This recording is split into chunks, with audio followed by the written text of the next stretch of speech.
Good afternoon. I'm Teresa Leamy with United Way of Northern New Jersey. I am so pleased to be online here with all of you today for our commercial real estate legacy event. While this is certainly not how we envision celebrating our 20th anniversary, I want to begin by thanking all of you for staying the course with us. I do have one technical note before we get too far underway. I'm told that if you go to full screen mode while you're watching this, you will not be able to see or make comments. So please just keep that in mind because we definitely welcome your participation. Now, despite our change in venue, I think it's fair to say that our work together to move toward equity in our communities has never been more important. While our initial plans for this event look different, I am so grateful that we were able to adapt in order to mark this special occasion and your industry's achievements. I want to thank all of you, our sponsors, our committee, Tim Greiner and Steve Forbes, for sticking with us as we work to figure all of this out. Like everyone, I'm excited to hear Mr. Forbes' insights as well as ones from many of you. We know the commercial real estate industry is critical to our national and state recoveries and getting people back to safe work environments. So on behalf of our United Way, I am intensely proud to partner with all of you as we seek to help families in our region who've been hardest hit by this pandemic. As it became clear that our state and region was bearing the brunt of this pain from this pandemic, our United Way mobilized to take action. We created the Ellis Recovery Fund to address the immediate and long-term needs of those families who were struggling to make ends meet with little or no ability to save even before the pandemic hit. As I think many of you know, we call these workers ALIS, which stands for Asset Limited, Income Constrained, Employed, and describes the essential workers who you will see on the screen, those we've been talking about and always relied on, but who served on the front line of this pandemic, unable to work from home like many of us, and are needed even more so now. We designed our fund so that we could get help immediately to those who lost their livelihoods in a blink and were waiting anxiously for unemployment, with bills piling up and no means to pay them. We also know that everything isn't going to go back to normal with the snap of our fingers. This pandemic will have a lasting impact on these families. And through this fund, we intend to help individuals get connected to the resources and training that will be needed to return to jobs in a post-COVID world. You know, just 1 month ago, we set an ambitious goal to raise $300,000 through this virtual event. The members of our United Way Commercial Real Estate Committee, whose names you can see next to me, really just didn't hesitate. We had weekly calls to quickly pivot to what I'm calling our next normal. All the while they were doing the same in their own jobs, but still they rose to the challenge and continue to amplify our mission and the reason for this event. I am so proud to work alongside this committed group of volunteers. We couldn't have achieved what we have so far without them. These individuals worked tirelessly to secure the sponsors and donors you're seeing who stepped up and answered this challenge. I'd like to make special note of our 20th anniversary platinum sponsor, Turner Construction Company, and our 5 gold sponsors, JLL, SJP Properties, Structure Tone, WB Wood, and Vision Real Estate Partners. If you haven't watched their sponsor videos in the weeks leading up to this event, I encourage you to do so. We know that every company was affected by this crisis, and we so appreciate every donation made. These are not easy times for any company, big or small, and all these sponsors, many of them that have been with us since, honestly, the beginning, have demonstrated their long-standing and steadfast commitment to United Way and our communities across the region. Thank you, thank you, thank you. And now, rather than my telling you the impact that your fundraising has had, we'd like you to hear an excerpt from a letter we received from one Alice recipient who works as a restaurant manager. Her name is Christina, and she wrote us about how she filed her application as her Hail Mary pass. Take a listen. I am what I call stuck in the middle. I am what I call stuck in the middle. I make too much to qualify for any aid or assistance, but I don't make enough to live. COVID hit, and for the first time in my life, I found myself on unemployment. The constant worry of how was I going to keep the roof over my kid's head and pay the utilities and buy food was enormous. So when my friend told me about the fund and encouraged me to apply, I didn't hold much hope in qualifying. I cannot even tell you the shock, surprise, and sheer joy that I felt when I opened the letter from United Way and saw that check. The utter relief that washed over me that finally there was help. Finally, someone understood that just because you look like you're making it on paper, it's not always the case. This truly has restored my faith in organizations and their ability at helping those of us who seem to be forgotten.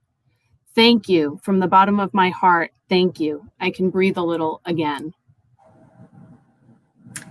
I think Christina's words were more powerful than any of mine could be. I hope she inspires those of you who have not given yet to the fund personally to please consider making a donation today. Even though we remarkably hit our initial goal, I know we can do more by the end of this event. Our communities are relying on us, and I believe in all of you. On the screen right now is the website where you can go do that now. And just know we've been able to help 458 families, which is amazing. But we have received more than 1,000 applications from essential Ellis workers just like Christina. With your donation, we can let these folks know they haven't been forgotten, and they have good reason to hope they will recover from this crisis. Thank you so much. Now, I'd like to welcome a personal friend and trustee member who I know is widely respected throughout this industry. Tim Greiner is the Executive Managing Director for Brokerage. And Tim is someone who shows up, and he shows up in a big way with his own financial gifts, his time, his talent. And on top of his very generous personal annual contribution, Tim gave an additional gift of $10,000 to kick off the fundraising for this event. Again, he always shows up and inspires us all to dig deep. I am so pleased to turn this show over to Tim. Tim, thank you so much for your commitment and your time today.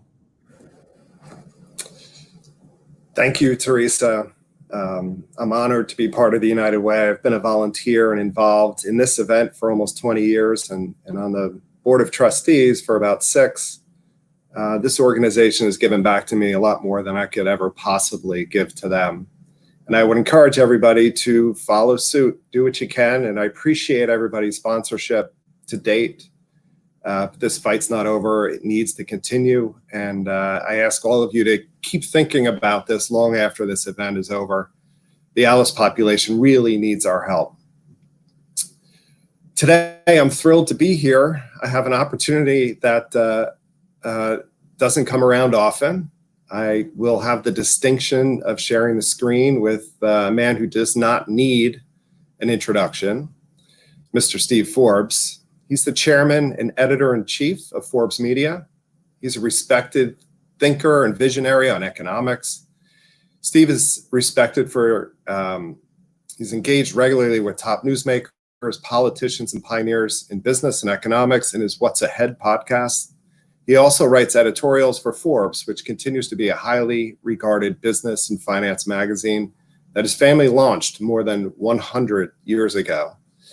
He's an author and co-author of several books on economics and politics, and one of his co-authored books inspired the award-winning television documentary In Money We Trust. As you all know, Steve also ran for president twice and raised much-needed awareness for tax reform for our country. So today we have the pleasure of getting to talk to Steve about the current economic crisis and his insight on how to move forward.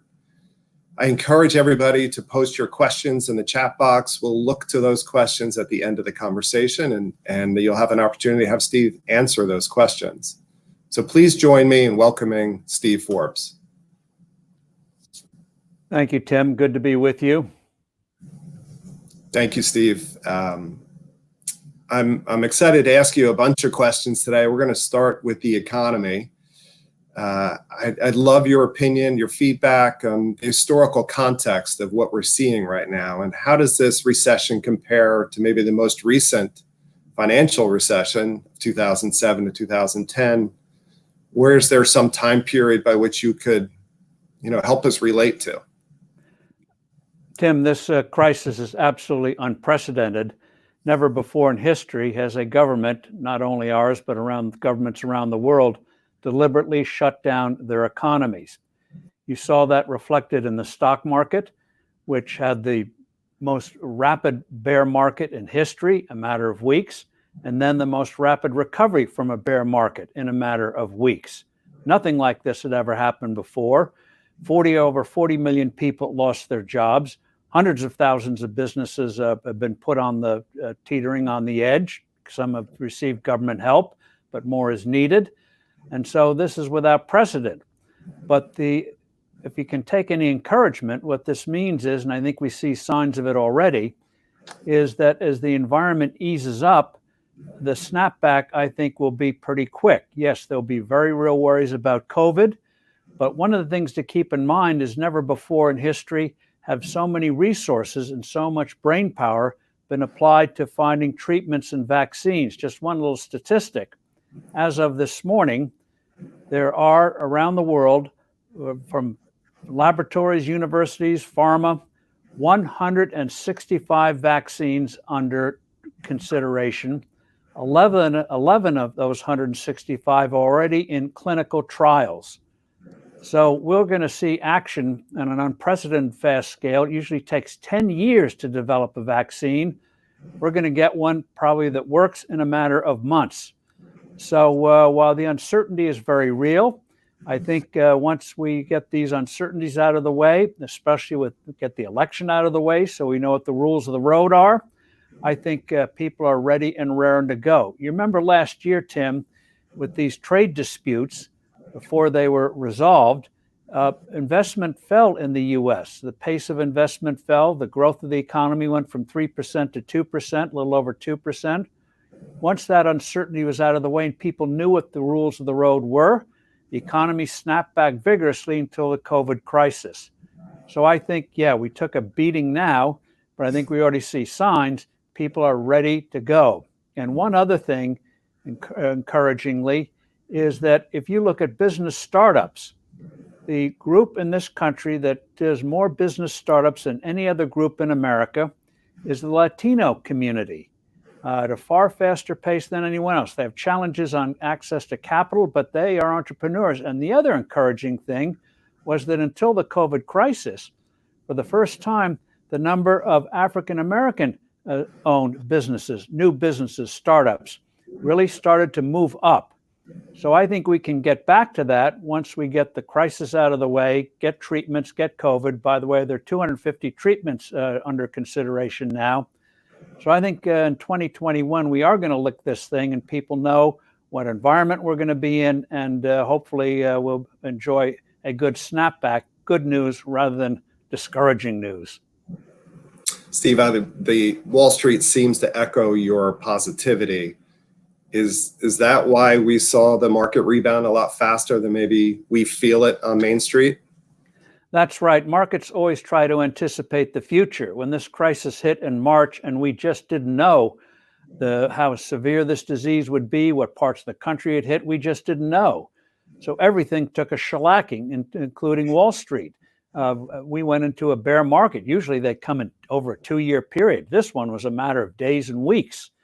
And now that they see some light at the end of the tunnel, the markets have snapped back. And what's encouraging, Tim, is that it's not just high tech. You're starting to see other sectors in the marketplace starting to move ahead. Now you can argue, are they moving too fast? Timing, I think, is a sucker's game. Don't try to do it. But I think what the markets are saying is that they can see our way clear in terms of vaccines, in terms of treatments, in terms of these encouraging business startups from communities that had traditionally not been part of the entrepreneurial community. They're in there big time. So yes, the markets anticipate, and that's why too, I know we're going to get a question to it in terms of another stimulus or rescue program that can especially be helpful to small businesses in getting access to that critical capital. Steve, speaking of stimulus and that second stimulus package, what is your take on what the country should do to help the economy and help people and individuals like Alice and businesses like all the folks who are watching today? I think in terms of what the United Way and the Alice program are doing is that businesses, yes, many of them have been hit hard, but many of them have weathered the storm well. And I think they're of a mindset now, given the crises in this country, to provide help, to get people back on their feet, to get things moving, and with an urgency and perhaps of a scale that they would not have considered before the COVID crisis and our recent troubles. So in that sense, I think the business communities that can, parts of it that can, will step up to the plate. And as the economy improves, traditionally in America, Tim, Americans give in terms of cash the equivalent each year of about a little over 2% of GDP. That comes to hundreds of billions of dollars. But even more, as you see with United Way, it's the time, which is hard to put a monetary estimate on that, the tens of billions of hours that people volunteer each year for these organizations. So in that sense, I think in terms of what the government can do, the Federal Reserve has been very slow off the market, getting what they call their Main Street lending program underway. A lot of unnecessary restrictions in the last bill. They removed some of the restrictions in small businesses, like that 75% rule that they had to go for payroll, even though with a lot of businesses, rent is a far bigger item than the payroll. So we got to get these artificial barriers out of the way, and I hope the remaining ones, and lighting a fire under the Fed, they've now lowered their limit from $500,000 down to $250,000, that we can make sure, especially as the fall comes, that the financial system is starting to operate in providing capital for small businesses and extending the lending period. Trying to pay back when you don't have revenue in 2 years is preposterous. They've now made it maybe 4. They should make it 10. Let's get realistic. When you're smacked down like that, it's going to take a long time to cope with the debts you took on to keep your business alive when virtually no revenue was coming in. Right. It's been really troubling to see some of these smaller businesses suffer. And do you think the politicians will be able to get something passed before the next election on the stimulus package? Well, to paraphrase, there was a great literary figure over almost 300 years ago in Britain called Samuel Johnson. He invented the modern dictionary. And he once quipped, he said, "The prospect of a hanging focuses the mind wonderfully." And the prospect of an election focuses politicians' minds wonderfully. They have to deliver goods. Speeches aren't going to do it. So whether it's a police reform, I think you're going to see a bill pass both houses of Congress on that. And in terms of a stimulus rescue package, I think you'll end up seeing one. What would it include? I think it might include a temporary payroll tax holiday. I hope it does. As you know, that would reduce the cost for businesses to hire people and keep people, good job creation. And it also gives an immediate raise. If you're making $40,000 a year, it gives you equivalent of an annual raise of $3,000 tax-free. So I hope they do that. They may do another one-time check to people. I know my conservative colleagues don't like that. I don't mind it because it's a one-timer. And coming in September, when hopefully we're getting over the worst of this COVID crisis and have some treatments and real treatments in prospect, that I think would be very timely. There'll probably be some assistance to states to cover not their pension problems, but their expenses, extra expenses they took. So yes, I think something will be patched together. And the fact we're going through this dance now, no, too much, too little, it's just part of the messy process of getting something done. But there's nothing like that November 3rd deadline, the prospect of campaigning in September, October to get people to actually do something in Washington. It's a great point. I want to shift gears a little bit. As our audience here is largely in the real estate industry, as you would imagine. A lots of architects, engineers, developers, brokers like myself.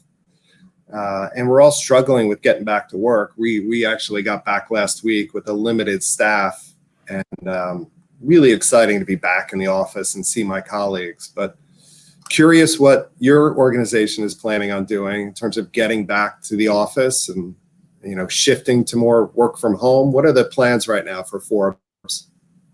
Well, being in the media business, we are able to make the adjustment to working out of the office. I think it was a little smoother path than what some others would have experienced. So we've been able to do projects, do online conferences and the like. And so I think what we're going to see is, as we open up, you'll have some people come to the office. We're in the process of reconfiguring. We're in Jersey City. We're reconfiguring our office space now for this new environment. We had very open architecture, which is great for the media business before COVID, but now we've got to make adjustments post-COVID.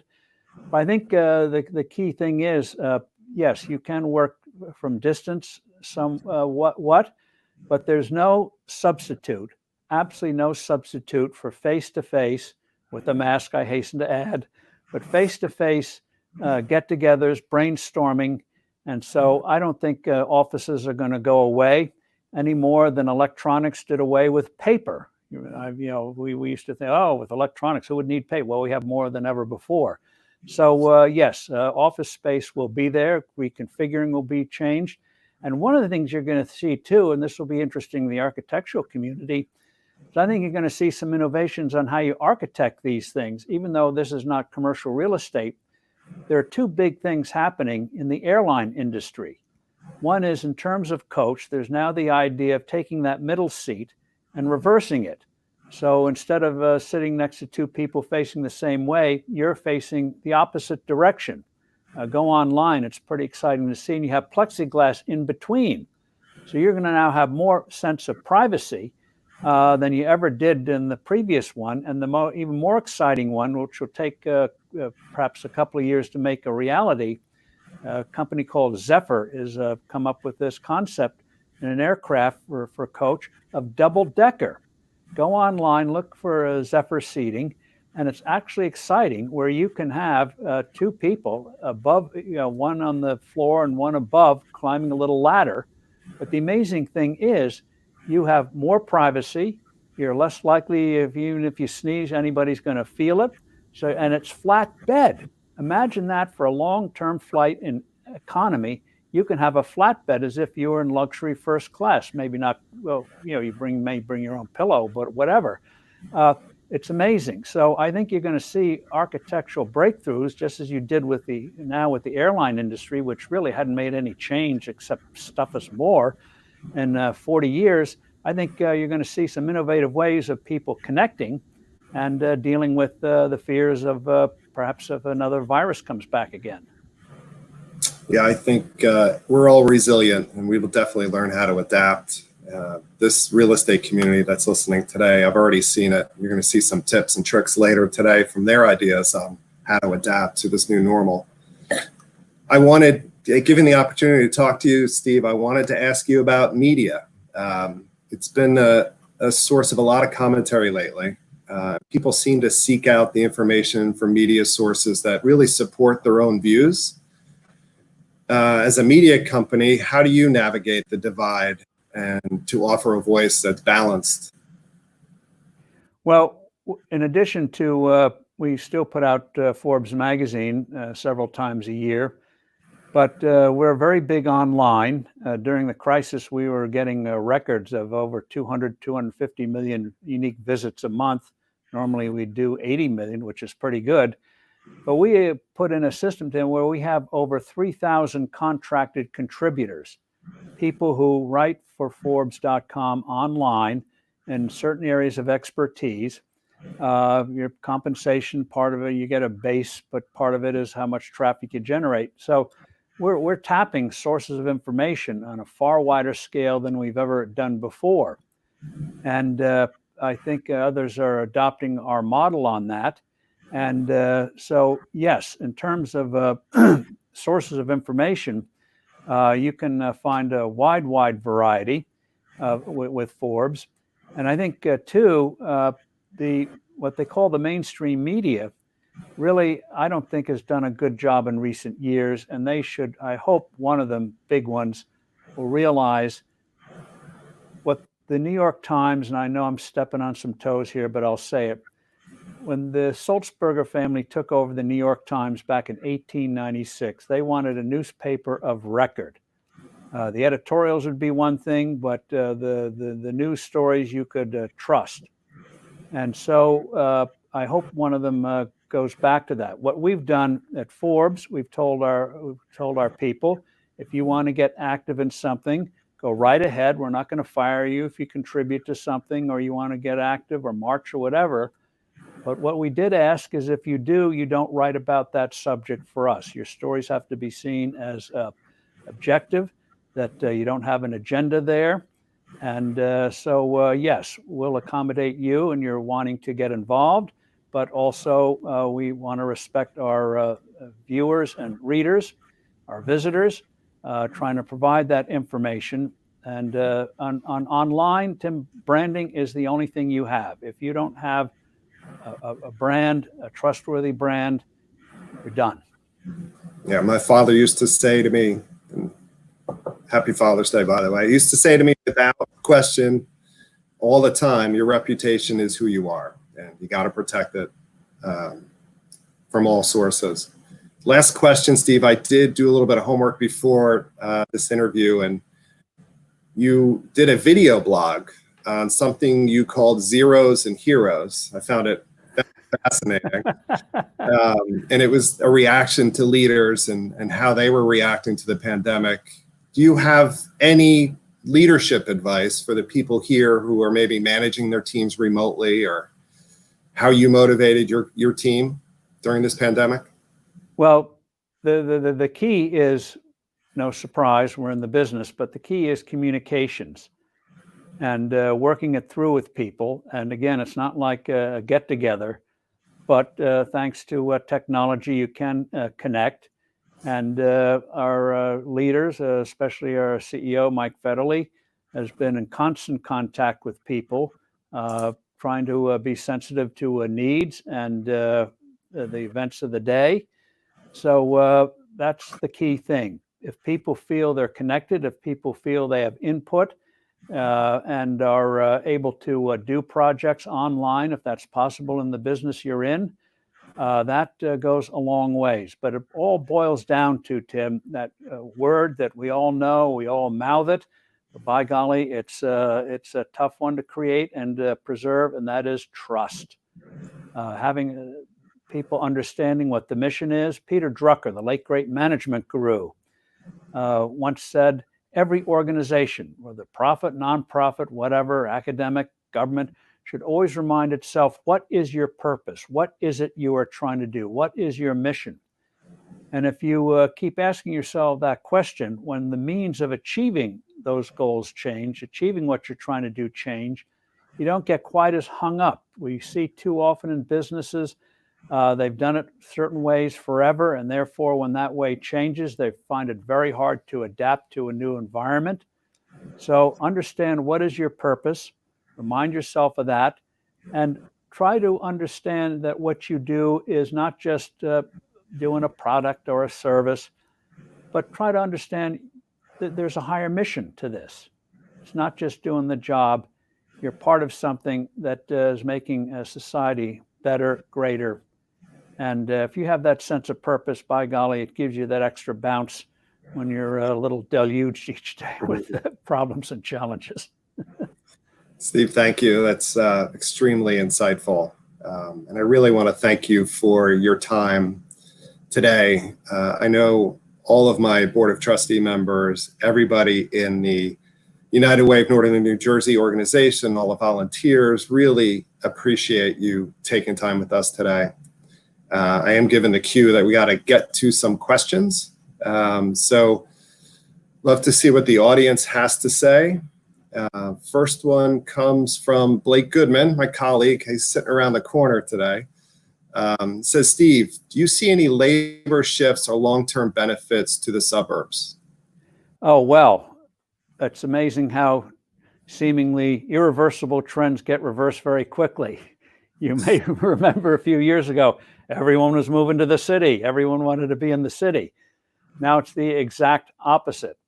As people wonder about taxes, quality of life, the issues of crime, schools, and the whole thing, you're seeing a real movement of, and people, not just so much of a movement, a lot of people left the city. I'm talking about New York, but you saw it with other cities, left cities because being crowded together with a pandemic, not a good idea. So people spread out to relatives, friends, whatever.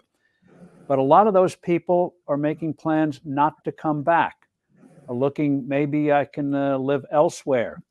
And for a cultural life, yeah, I can visit a city, but I don't have to live there to experience a concert or something like that. And so, yes, people are looking very hard.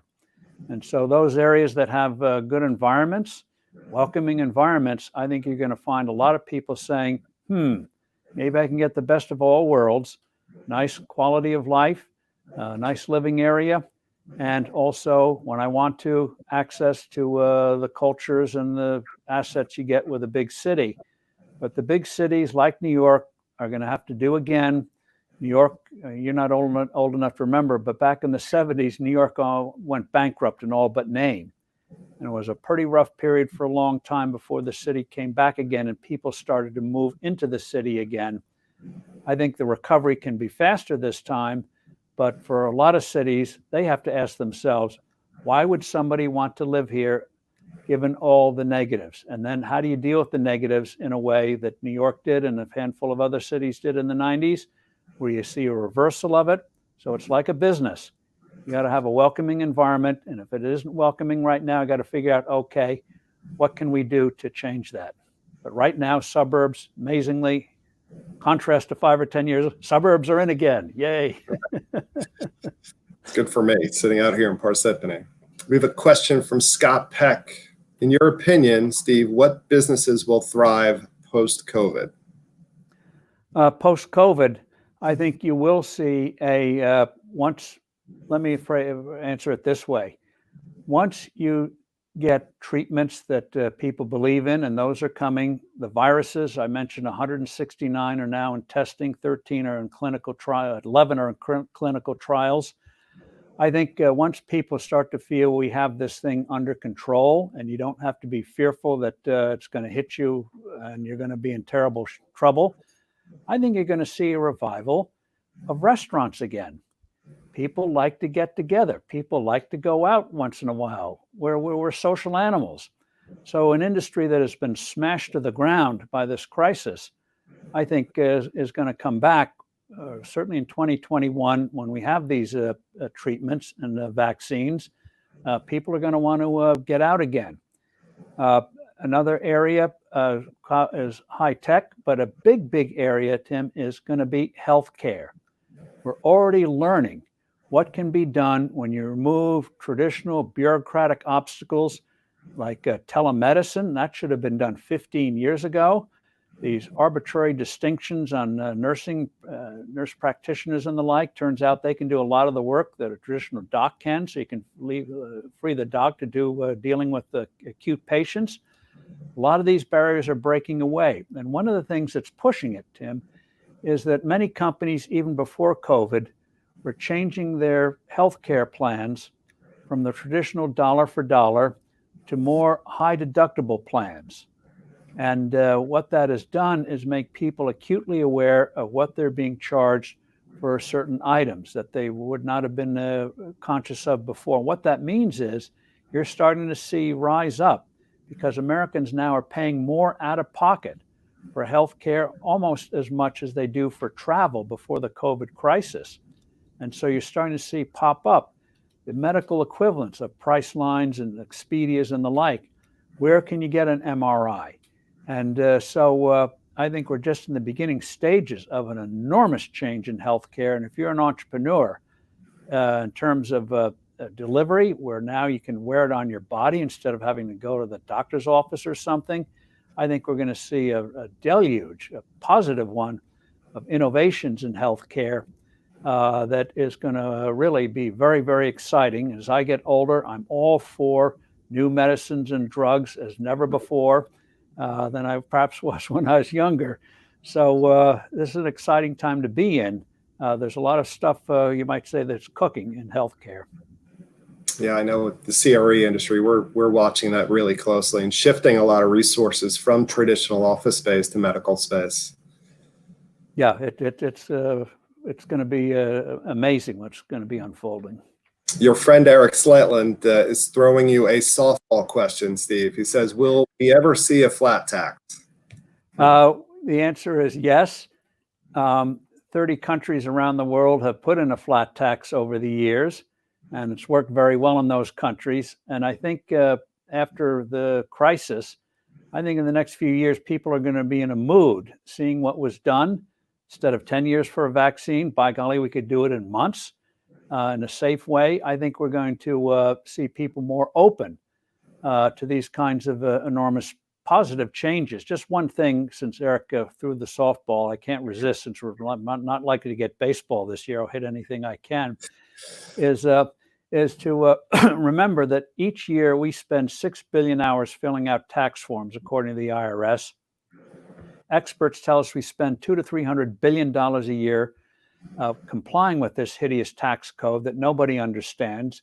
It's over 10 million words when you take not just the code itself, but all the attendant rules and regulations. So just go back, Tim, over 20 years, take those literally over tens of billions of hours, hundreds of billions of hours, literally trillions of dollars that we have spent on this idiot code. And just imagine for a moment, instead of trying to comply with this crazy code that brings out the worst in us, everyone, if all those resources had instead gone to new products, new services, new medical devices, new cures for diseases, how much better off we would have been. So what the economists call the opportunity cost is acute, very real. So I think people are going to be in a mood for that. We want to spend our time, we want to spend our brain power, our resources on something positive, especially post-COVID. Got a lot of catching up to do. So I think the environment will be open to that. Okay.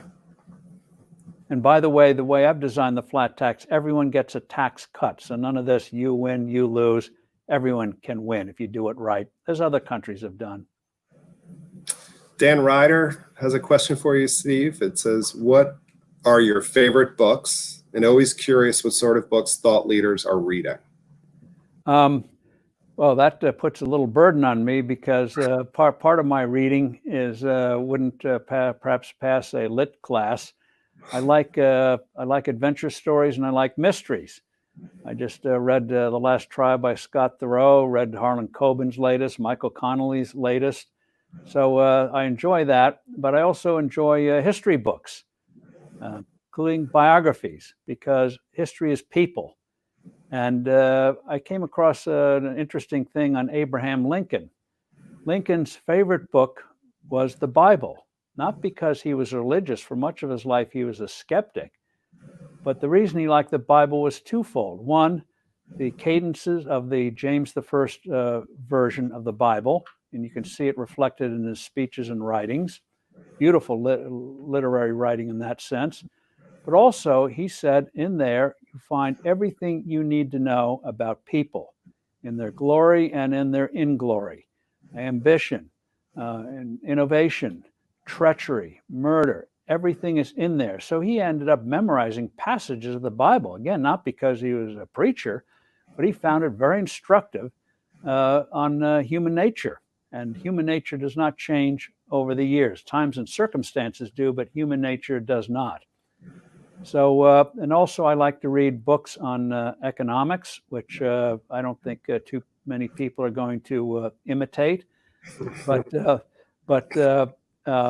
that documentary you mentioned at the beginning, In Money We Trust, you can find it in moneywetrust.org. It's been on public television in the past year. moneywetrust.org, which I think you might find very instructive in terms of a subject. When you say monetary policy, people go, oh, boring, important but boring. I think we bring it to life. It's jargon-free. It's a great run-through history, and I think it will give you a good command of when you start hearing about the Fed again in terms of money. That's great. I'll take that advice. I will go watch that documentary. Again, Steve, thank you very much. It was a pleasure talking to you. I'm thrilled to have the opportunity. And again, thank you on behalf of the United Way and all of Ellis, who really needs your help. Really appreciate it. Well, thank you, Tim, and thank you to United Way and particularly the Ellis program. That was very moving, that letter from that woman who was going to literally fall between the cracks in terms of help during this crisis. And this gets, just in closing, Tim, what Alexis de Tocqueville, the Frenchman who visited this country back in the 1830s, wrote a book called American Democracy that's still read today. What struck him about the U.S. was what he called voluntary associations, people coming together to make things happen, whether it was professional, sports, charitable undertakings, specific projects, people just coming together and making things happen that he thought helped develop citizens for a working republic. And United Way certainly is a reflection of that can do, let's do it kind of attitude that so struck Tocqueville almost 200 years ago. That's great. Again, thank you, Steve. Thank you. We're going to shift directions. We're eventually going to get to the Impact Award today, but first thing I want to do is share some of those tips and tricks that came from my colleagues in this community, in the real estate community. We've been evolving and adapting to this new normal. The United Way asked us to share some of those tips and how we've adjusted and modified our business practices. And we're going to share some of those on the screen. I want to thank everyone who submitted those great ideas, and you can find more of these on United Way's fundraising website for this event.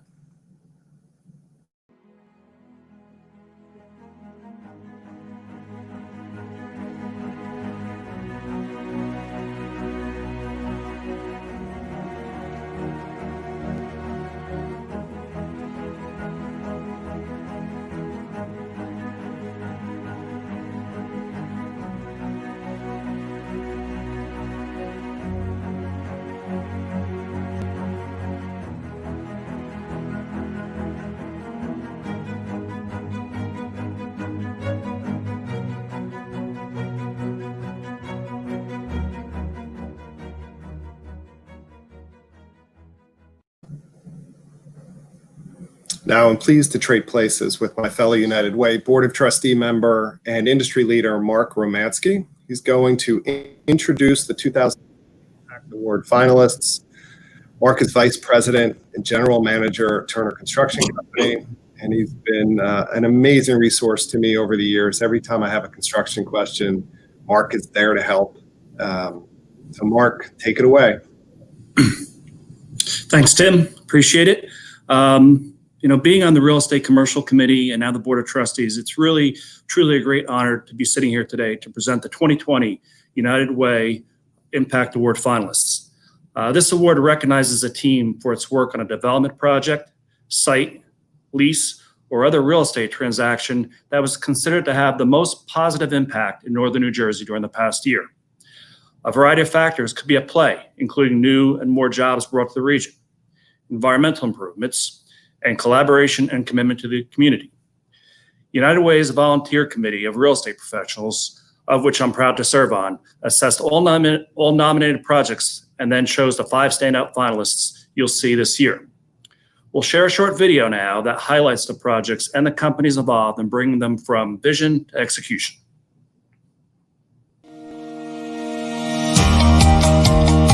United Way of Northern New Jersey is proud to present the following 5 finalists for its 2020 Impact Award. 340 Mount Kemble Avenue. Onyx Equities and PCCP are breathing new life into the former AT&T office complex in Morristown as they transform the 413,000 square foot property into a modern, amenity-rich workplace. The Morristown complex has attracted financial services firm CIT Group, Inc., which signed a 15-year, 200,000 square foot lease. CIT Group will relocate its corporate center from Livingston to the new site, retaining 700 jobs and creating an estimated 137 new positions.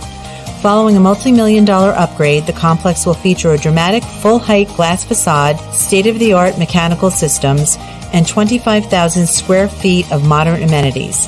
There will be a full-service cafe, fitness center, barista coffee bar, and a flexible conference center. A shuttle service will connect employees to Morristown's train station and vibrant downtown. Everest Reinsurance Company. Rubenstein Partners and Vision Real Estate Partners set out to reposition the former Lucent Technologies headquarters as a modern workspace with exceptional amenities. Renamed the Warren Corporate Center, their investment paid off when a global reinsurance company signed a 16-year, 315,000 square foot lease, the state's largest in 2019. Everest Reinsurance Company will relocate its U.S. headquarters to the 176-acre campus with plans to increase its workforce by 600 employees. A new 4-story glass atrium with interior walkways will connect the two buildings occupied by Everest. A tech bar, meditation rooms, on-site medical staff, and car chargers are additional campus highlights. A centerpiece of the 5-building campus overhaul is Warren Hill, a new 20,000 square foot amenities hub. The building features an outdoor amphitheater, full-service cafe, fitness center, patio dining, and a full-size indoor basketball court. GenMab. Trawler Capital Management has revitalized the former Bristol-Myers Squibb campus by attracting high-profile tenant GenMab to the 3-building, 125-acre complex. A biotechnology firm that specializes in cancer treatments, GenMab signed a long-term lease and will occupy more than 90,000 square feet across 2 floors. The formerly vacant site will serve as the international company's new U.S. headquarters and will include both office space and its first U.S. lab. GenMab, which had outgrown its Princeton location, had considered moving to Pennsylvania. The move to Plainsboro will bring 150 new jobs to the state while retaining 66 positions. A common meeting area for GenMab is a 2-story atrium with an interconnecting staircase, laboratory views, and a centralized work cafe. Other amenities open to all tenants include highly connected meeting spaces, meditation rooms, virtual golf, a yoga studio, and video production rooms. Rockefeller Group Logistics Center. Rockefeller Group and joint venture partner PCCP transformed a 228-acre former brownfield site into a state-of-the-art 2.1 million square foot master-planned industrial park. The $250 million investment has attracted local and national companies, with all 5 buildings fully leased or sold. Known as the Rockefeller Group Logistics Center, the new site has helped put Piscataway and its I-287 corridor on the radar of those seeking Class A warehouse and distribution space. The site's first building, a 725,000 square foot distribution center, was fully leased during construction to Best Buy. Other tenants include Fujitsu General, Human Scale, KISS Products, Kuehne Nagel, and SHI. The development of the site generated 300 construction jobs, and at full capacity, the industrial park is expected to support 1,500 jobs. VitaQuest International. When a longtime New Jersey-based company had outgrown its warehousing and manufacturing capabilities, Turnbridge Equities and Harbor Group International LLC provided a state-of-the-art solution at 100 Jefferson Road in Parsippany.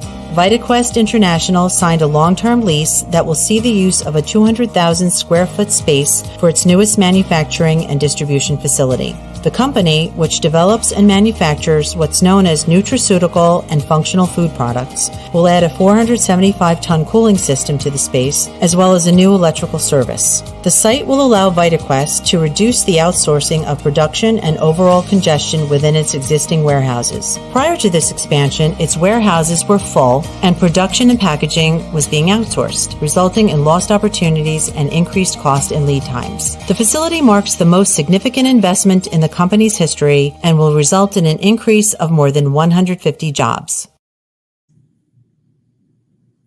Some really, really great projects shown there. So before I announce the winner and we hear from a representative of that team, I want to encourage you all to hang around for just one more minute afterwards as Teresa closes the program with some of the work from home photos that the bravest of our committee has shared. I know it will be worth the wait. So now I am honored to announce the 2020 Impact Award winner is Everest Group. Congratulations. I'm going to hand over the screen to Juan Andrade, President and CEO of Everest Group, to accept the award. Thank you, Mark, and good afternoon. It's a pleasure to attend United Way's 20th anniversary legacy event today. On behalf of Everest and all of our great employees, it is my honor to accept the 2020 Impact Award. I wanted to first thank the United Way for their commitment to fighting intergenerational poverty and for their lasting impact in Northern New Jersey. When it comes to impact, Everest and the United Way share a joint vision for creating positive change in the communities in which we live and we work. Some background about Everest before I talk about the project that led us to win this year's award. We are a leading global reinsurance and insurance organization and a member of the S&P 500, with extensive global product and distribution capabilities, a strong balance sheet, and an innovative culture. Because of our fast growth, we had planned for a larger US headquarters, so we set out to find the right spot to build the Everest of the future, a place where our organization could grow, prosper, and execute on our ideals as a modern era insurer and reinsurer. But more importantly, we were looking for a community, and we knew our home was in New Jersey. Our employees, whom we consider our greatest asset, live in the neighboring towns. They sit on community boards, and they shop at small businesses. They are locals, and we are local. Our company was born in Newark, New Jersey in the early 1970s. Nearly 50 years later, we are thrilled for our impending move to Warren. Everest's new headquarters, 321,000 square feet of commercial real estate on the Warren corporate campus, will enable us to deliver a best-in-class work environment while creating hundreds of jobs over the duration of the lease. With plans to seek LEED Silver certification and dynamic designs to promote healthy workspaces, Everest is committed to fostering a work environment that not only benefits our employees, but has a positive impact in our community. For a project of this scale, it takes a team of great partners. For us, this includes our landlord, Vision Real Estate Partners, headed by Sam Morial, CBRE, Structure Tone, HLW, the Gibbons Law Firm, Herman Miller, and WB Wood, all of whom have provided invaluable insight and support along the way. They have been instrumental in helping us to achieve our goals, but as a reminder to all of them, we're not done yet. While we couldn't have foreseen a global pandemic when we began this project, we recognize that it's more crucial than ever to continue investing in our communities through meaningful philanthropic efforts and partnerships. Everest is proud to support United Way and the Ellis program for vulnerable essential workers. To have an impact on those who are especially in need during the pandemic and contribute to their improved financial well-being is a powerful mission to stand behind. On behalf of my Everest colleagues, thank you for this award. Back to you, Teresa. Congratulations to the entire Everest team and to all the amazing Impact Award finalists. I'm so glad we're beginning to see workers getting back into workplaces safely, and there's no doubt that these projects display the cutting edge of what this industry is capable of, and I know we'll bring more of the same to the post-COVID workplace. Now, this may be considered implausible for this industry, but I have to admit, there were some benefits from working at home despite the difficulties. One of them was getting to see our coworkers in a different light. Amid all the serious work we've been doing, we thought it would be a nice break to share some of the fun we had in embracing a somewhat less formal work from home look. We have a quick slideshow for you. Take a look.